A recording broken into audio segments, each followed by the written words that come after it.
Ladies and gentlemen, this week, we lost a treasure.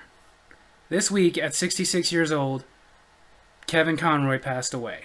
Kevin Conroy, most known as the voice of Batman in Batman the Animated Series. Batman the Animated Series was my favorite cartoon growing up. Heck, for a while, my favorite show. I would get home from school every day and rush to get my homework and chores done so as to make sure that I could watch Batman the Animated Series. Not only was it my favorite series, but it was actually something cool that I could talk about at school. It made me proud to be a comic book fan. Because when I was growing up, that wasn't a cool thing. Nowadays, people like comic books. Everybody just goes, oh, tell us about the comic books and how they're different from the movies. As I was growing up, it was something you only talked about with certain people because it made you a social outcast. But I no longer cared. The Mask of the Phantasm is still in my top 5 favorite Batman movies of all time. I remember as a kid seeing it with my brother, us scrounging what little money we had to go to a cheap movie theater and see it, and not even have the money to buy a snack, just a drink. But we didn't care, as we were in awe of this fantastic movie on the silver screen. To this day, when I read a Batman comic book, the voice I hear in my head is not the voice of Adam West, Michael Keaton, Christian Bale, or Ben Affleck, all great Batmans. But the voice I hear is the voice of Kevin Conroy. In my opinion, there has been no better portrayal of Batman than Kevin Conroy. No one else has captured the essence and spirit of Batman quite like he did, which says a lot considering he only used his voice. Ladies and gentlemen, this week's Comic Corner is dedicated to the memory of Kevin Conroy. Rest in peace, Batman.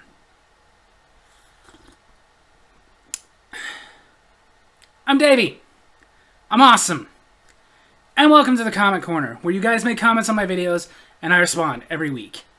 And in between responding to your comments, my kid came up to me and said, Dad, I'm thirsty.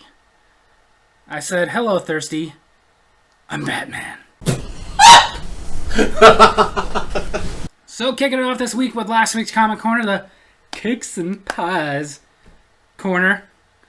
Josh Martinez kicked it off with, First!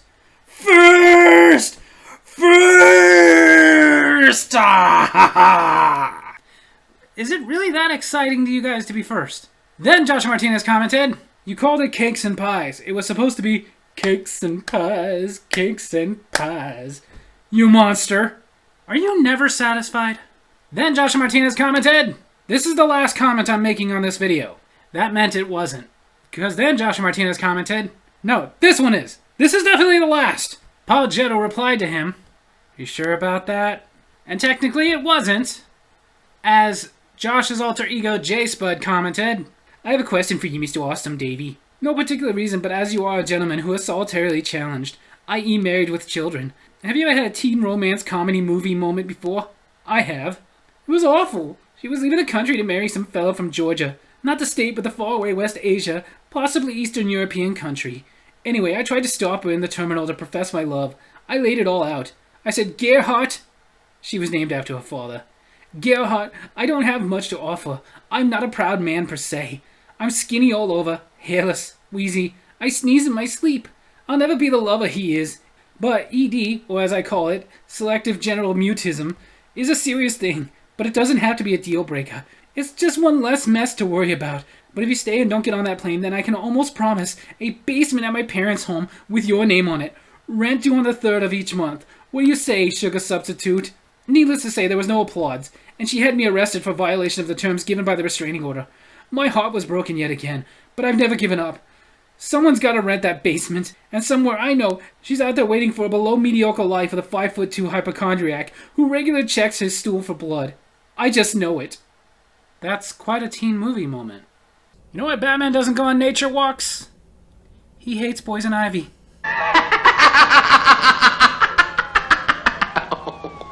Then on my Davy's Awesome Stories, more stupid warnings. Josh Martinez kicked it off with, what do you call a drowning lawyer?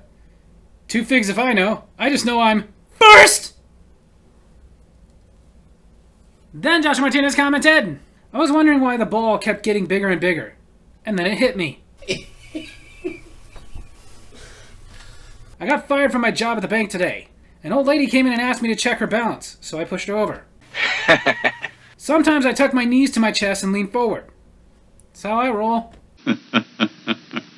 Man got hit in the head with a can of Coke. Thank goodness it was a soft drink. Never criticize someone until you've walked a mile in their shoes. That way, when you criticize them, they won't be able to hear you from that far away. Plus, you'll have their shoes. The shovel was a groundbreaking invention. What do you call cheese that isn't yours? Nacho cheese. Just so you know, I've told every one of these dad jokes on my comment corners before. Then Paul Jetto commented, what kind of a dog doesn't bark? A hush puppy. That one I haven't told before. Then Joshua Martinez commented, here's a warning that wouldn't be stupid on bars of soap. Mothers beware. Do not put in the mouth of child as punishment. Dad washes his ass with this. That's just cruel. What's really cruel is how you not only used that bar of soap on your face, but it gave me carte blanche to start calling you ass face. Then Jay McCool commented, my favorite warning was on my hairdryer. The booklet of warnings said, never use while sleeping. What's really stupid is I found out that that actually is a real problem. Like, people aren't stupid enough to be blow drying their hair and fall asleep. They're intentionally putting it into their bed with them as a way to keep them warm. Have you ever heard of, like, an extra blanket? Holy Kleenex, Batman! It was right under our nose and we blew it! Then on my Davies Awesome Wrestling, where I reviewed WWE's Crown Jewel 2022, Paul Jetto kicked this one off with, this was hard to watch. I hate Brock Lesnar and Logan Paul. The tag team matches were worth watching, but the rest was okay. I'll admit, this wasn't the greatest pay-per-view ever. Most of it was just okay. But in my opinion, the match of the night was the last woman standing match. Then Joshua Martinez commented, this whole show bored me. I'd rather watch old ladies bowl for Aspercream and Hummels. Well, to be fair, that sounds like a hoot. I tried to get my wife to name our first child Gotham.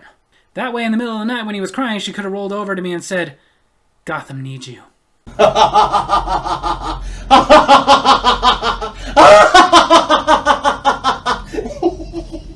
Then on my Davies Awesome Movies, where I reviewed Just One of the Girls, J Spud made a second comment this week. This movie brings back memories from my childhood, when I was cast as Veruca Salt in my junior high school rendition of Willy Wonka. It was awful! Aside from the given that I was as graceful as a canine rolling through the hot garbage when attempting to dance in heels, the play director said I had a singing voice like Fran Drescher gargling mayonnaise. The whole production was an endless round of college-level hazing, from forcing me to wear frill and lace undies, not just under my dress, but in general the whole semester, to building my final song set over an actual boiler.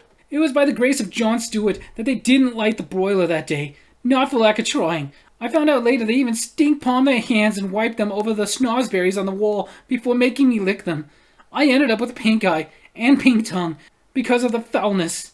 Teachers can be so cruel. To add insult to injury, they recorded my voice saying, I want it now, Daddy, and use it at Offenders Anonymous meetings to turn the afflicted away from their illicit and highly illegal desires.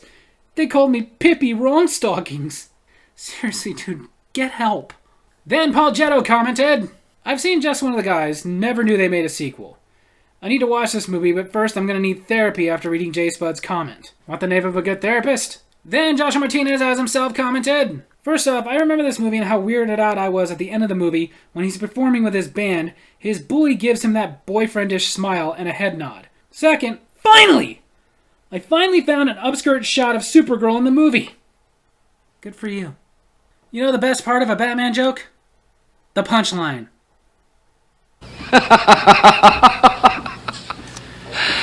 I rather enjoyed that. Then the final comment this week was actually on an old video. One I did over a year ago will be 2 years in March. The story of a man who was betrayed by someone he trusted the most. Someone who claimed to love him, and then committed a vicious act of villainy. The Davy is Awesome story of the pumpkin pie incident.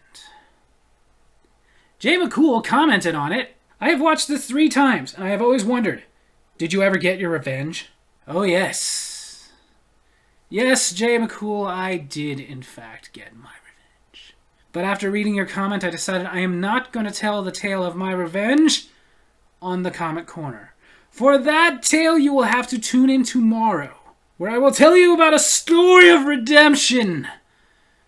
But it will not be for the faint-hearted. So tune in tomorrow for that. You know what it's called when Batman skips church? Christian Bale. So there you have it. That's the Comic Corner this week. I hope you guys enjoyed it. And if you did, make sure to hit like, hit subscribe, hit that little bell so you get notifications when I post new videos, and leave a comment of your own to be in next week's Comic Corner. Love you, Kevin Conroy.